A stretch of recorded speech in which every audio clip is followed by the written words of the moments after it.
ஃப்ரெண்டோட காரில் black smoke அதிகமாக வருதுன்னு சொல்லி கம்ப்ளைண்ட் பண்ணியிருந்தார். இன்றைக்கி நம்மக்கிட்ட வந்திருக்கிற வண்டி பார்த்திங்கன்னா இண்டிகா 1,90,000 கிலோமீட்டர் ஓடின டீசல் வெஹிக்கிள். கார்பன் க்ளீனிங் பண்ணுறதுனால பிளாக் ஸ்மோக் மட்டும் இல்லை, மைலேஜ் அண்ட் பெர்ஃபார்மன்ஸையும் இன்க்ரீஸ் பண்ண முடியும். சர்வீஸ் மேட்டுப்பாளையம், கோயம்புத்தூர், திருப்பூர் அண்ட் நீல்கிரிஸில் அவைலபிளாக இருக்குது. இதே மாதிரி உங்கள் காருக்கும் கார்பன் க்ளீனிங் பண்ணணும், ஈஸி டியூனிங் அண்ட் மெக்கானிக்கல் ஒர்க்ஸுக்கு வந்துட்டு ஸ்க்ரீனில் தெரிய நம்பருக்கு கால் பண்ணுங்கள். தேங்க்யூ. அப்படியே ஆஃப்டர் வீடியோவும் பார்த்துட்டு போயிருங்க. சுத்தமாக பிளாக் ஸ்மோக் அரெஸ்ட் பண்ணிட்டோம். இண்டிகா கார்பன் க்ளீனிங் முடிச்சிட்டோம். இப்போது கஸ்டமர் வந்துட்டு ரிவ்யூ சொல்ல போகிறாரு. ரிவ்யூவா? சொல்லுங்கள். பிக்கப் எப்படி இருக்குது?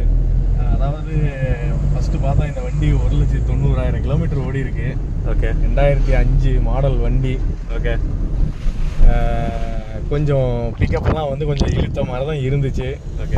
இப்போ கார்பன் க்ளீனிங் பண்ணிவிட்டு ஓட்டினேன். நல்லா பிக்கப் கிடைக்கிது, ஓட்டுறதுக்கும் ஃப்ரீயாக இருக்குது. இனி இது வந்து மைலேஜும் வந்து பிக்கப் ஆகுன்னு சொல்லியிருக்காங்க. அதை வந்து நான் டெஸ்ட் பண்ணிவிட்டு அப்புறமா இவங்ககிட்ட சொல்லலாம். பிளாக் ஸ்மோக் எப்படிங்க சார்? ஸ்மோக் வந்து மொத்தமாகவே கம்மியாகிடுச்சு. வீடியோவில் தான் செக் பண்ணோம். அவர் வீடியோ எடுத்தார், நான் தான் ஆக்சிலேட்டர் ஃபுல்லாக கொடுத்தேன். அப்போவுமே வந்து ஒரு ஃபஸ்ட்டு 10 நிமிஷத்தில் கொஞ்சம் கம்மியாச்சு. அதுக்கப்புறம் 20 நிமிஷம் கழிச்சு நல்லாவே கம்மியாயிருச்சு. ஓகே. Okay, thank you.